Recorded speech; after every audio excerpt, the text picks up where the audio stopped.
This house is mine now, just leave. Amanda's voice echoed through the hallway as I stood in my doorway, still wearing my hospital scrubs after a 12-hour shift.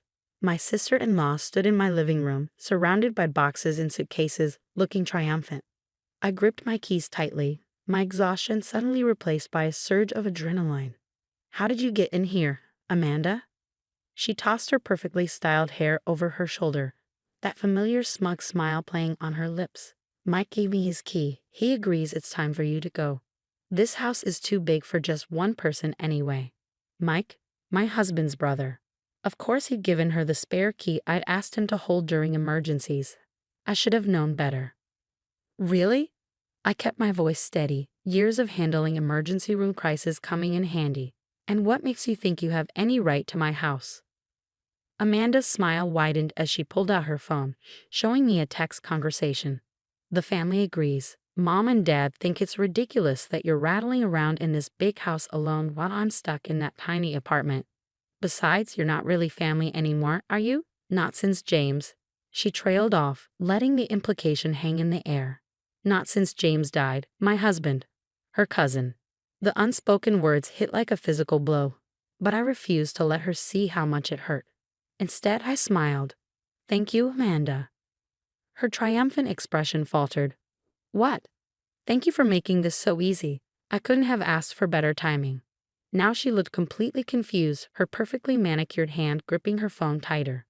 "What are you talking about?" I set my bag down, taking out my own phone. "You broke into my house. You've admitted the family conspired to force me out. And you've documented it all in those lovely texts. My security cameras caught everything else." I gestured to the small device in the corner she hadn't noticed. "Would you like to leave on your own, or should I call the police?" Amanda's face flushed red. "You wouldn't dare. The family won't stand for it." "The family?" I laughed, but there was no humor in it. "You mean the same family that's been trying to push me out since James died? The ones who've been whispering behind my back, making plans for my house as if I don't exist?" I stepped closer, my voice dropping. "Let me make something very clear. This house, it's mine. James left it to me. Not to you, not to the family, to me, and I have something none of you know about." Amanda's confidence wavered. "You're bluffing." Mom and Dad said. "Your parents don't know everything." I cut her off. "James and I had our own plans, our own secrets. Would you like to find out what they are in front of a judge?" She stared at me, uncertainty creeping into her expression. For years, I'd been the quiet one, the outsider who married into their precious family. They'd seen my silence as weakness, my grief as an opportunity. They had no idea what James and I had prepared for. "You have exactly 1 hour to get your things and leave," I said, checking my watch.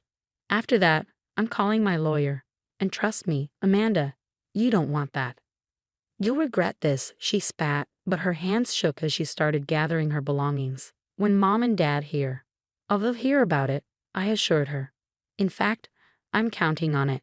You've just made everything so much simpler." As Amanda rushed around, throwing her things back into boxes, I sat calmly on my couch, the one James and I had picked out together, and started typing out a message to my lawyer. The security footage was already backed up, Amanda's attempted takeover documented in perfect detail. James had always said his family would show their true colors eventually. "They're vultures," he told me during one of our late-night talks. "The minute they sense weakness, they'll swoop in." That's why we'd made arrangements, set up protections that none of them knew about. I watched Amanda struggle with her boxes, her perfect hair now disheveled, her confidence shattered. Part of me felt a twinge of satisfaction, but mostly I felt tired. Tired of their schemes, tired of defending what was rightfully mine. "Time's almost up," I called out as she made another trip to her car. She shot me a venomous look but moved faster. My phone buzzed, a text from Mike. "Amanda says you're threatening her. This isn't what James would have wanted." I didn't bother responding. They played the James card for the last time. Tomorrow they'd learn exactly what James had wanted, what he planned for, and none of them were going to like it. As Amanda finally loaded the last box, she turned to me, her mascara slightly smeared. "You have no idea what you're starting." I smiled, thinking of the envelope in my safe, the one James had left with specific instructions. "No, Amanda, you have no idea what you just finished." The door closed behind her with a satisfying click. I sat in a sudden quiet, looking around at the home James and I had built together. On a mantel, our wedding photo smiled back at me. James had known this day might come. He'd made sure I was ready for it. I picked up my phone and dialed my lawyer's number. "Hi, David. It's time. They made their move, just like James said they would. Let's show them what we've been holding on to." The next morning, I sat in David's office, watching as he laid out the documents James had entrusted him with. 3 years of meticulous planning spread across his mahogany desk. "Everything's in order," David said, adjusting his glasses. James was thorough. He knew exactly what his family would try to do. I picked up one of the papers, a detailed account of every loan the family had taken from James over the years, complete with dates, amounts, and their promises to repay. None of them ever had. "How soon can we proceed?" I asked, thinking of Amanda's threats. "I've already filed the initial paperwork. But first," David handed me an envelope still sealed. "James left instructions for this to be opened only if they tried to force you out of the house." My hands trembled slightly as I broke the seal. Inside was a letter written in James's familiar handwriting. "My dearest love, if you're reading this, they've finally shown their true colors. I'm sorry I'm not there to protect you from them, but I made sure you have everything you need to protect yourself."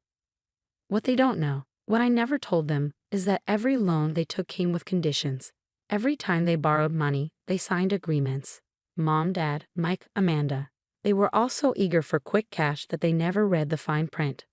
Those agreements, they're all legally binding. If they ever try to force you out of our home, every loan becomes due immediately, with interest. Don't let them bully you. Don't let them use my memory against you. Show them exactly who you are. All my love, James. I looked up at David, my vision blurring with tears I refused to let fall. "How much do they owe?" He slid a spreadsheet across the desk.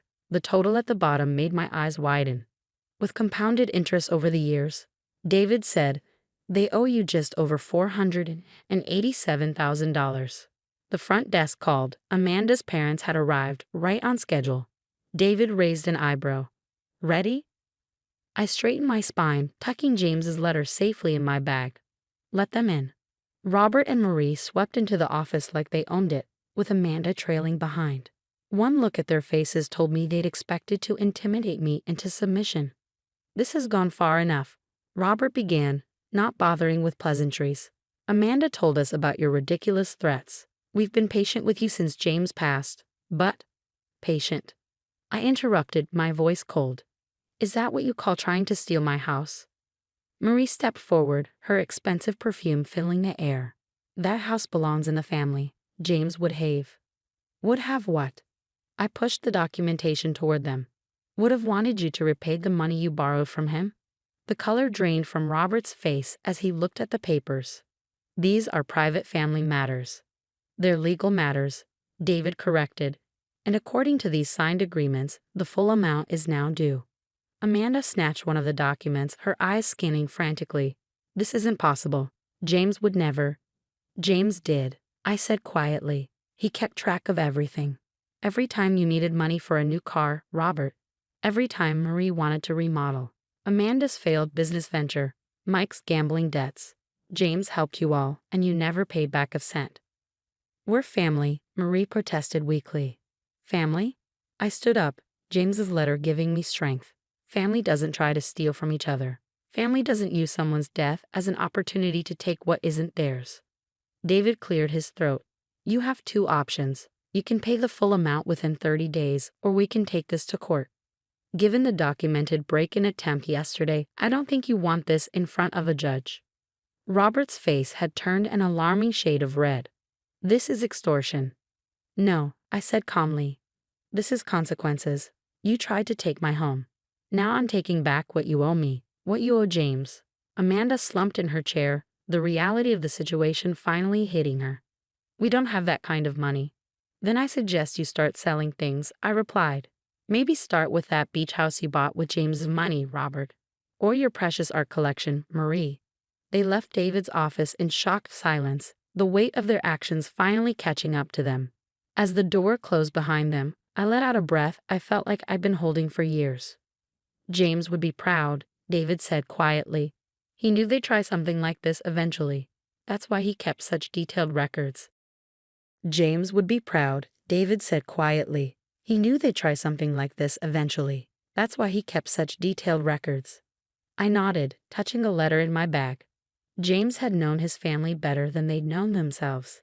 He'd seen through their facade of affection to the greed beneath. What happens now? I asked. David smiled. Now, we wait. But trust me, they'll pay. They have too much to lose if this goes public. Walking out of his office, I felt lighter than I had in months. James had given me one final gift, the means to stand up to his family and the strength to use it. 1 month later, I stood in my kitchen, sipping coffee and watching a morning sun stream through the windows James and I had picked out together. The house felt different now, not empty, but peaceful. The weight of his family's expectations and schemes had lifted, replaced by a quiet strength I'd found in standing my ground. My phone buzzed with a text from David. All payments received. The transfers are complete. I smiled, remembering the series of events that had unfolded over the past month. Robert and Marie had sold their beach house. Amanda had surrendered her luxury car, and Mike had been forced to liquidate his investment portfolio. They'd scraped together every penny they owed, knowing the alternative would be public exposure of their actions. The doorbell rang. Through the peephole, I saw Marie standing alone on my porch, looking smaller somehow without her usual air of superiority. After a moment's hesitation, I opened the door. "Can I come in?" she asked, her voice lacking its usual command. I stepped aside, letting her enter the home she tried to take from me. She perched awkwardly on the edge of the sofa, clutching her designer handbag like a shield. "James knew, didn't he?" she finally said. "He knew we'd try something like this." "Yes," I replied simply. "He knew exactly who you were." Marie's eyes filled with tears, real ones this time, not the manipulative displays I'd seen before. "We lost everything, not just the money, but our reputation. Nobody in our social circle will look at us the same way again." "You lost what you never really owned," I corrected her. "Everything you had was built on James's generosity you abused." She nodded slowly, looking around the living room at the photos of James and me, the life we built together. "I didn't understand until now. Why he chose you, why he trusted you more than us. You were never after his money or status. You just loved him." "I still do," I said quietly. Marie stood, smoothing her now wrinkled skirt. "Amanda's moving out of state. She can't face anyone here anymore. Robert, he's not speaking to anyone. Our family is broken." "Your family broke itself," I replied. "James gave you every chance to do the right thing. You chose greed instead." She walked to the door, then paused. "For what it's worth, I'm sorry. Not just for what we tried to do, but for how we treated you after James died. We were wrong." After she left, I went to my bedroom and opened the small box where I kept James's most personal letters. At the bottom was a photo of us on our wedding day, his family arranged around us, all smiles and false warmth. He'd known even then what lay beneath those smiles. "They'll never understand real love," he told me once. "They only understand possession." My phone buzzed again. A message from my best friend Lucy. "Dinner tonight? Time to celebrate your victory." I smiled, typing back a quick yes. James's family had tried to isolate me, to push me out of the life he and I had built. Instead, they'd only proved why he'd worked so hard to protect me from them. Later that evening, sitting in my garden with Lucy, sharing wine and stories, I felt truly at peace for the first time since James's death. To James, Lucy raised her glass. "The man who loved you enough to make sure you'd always be protected." To James, I echoed, looking up at the stars we used to watch together. "And to standing your ground." The house around us was more than just walls and windows now. It was a testament to love that extended beyond death, to the strength that comes from knowing your own worth. James's family had tried to take it all away, but in doing so, they'd only made me stronger. I kept my home, my dignity, and most importantly, the truth of James's love. In the end, that was worth more than all the money they'd been forced to repay. Tomorrow would bring new challenges, but I was ready for them. James had given me the tools I needed, but the strength to use them, that had been inside me all along.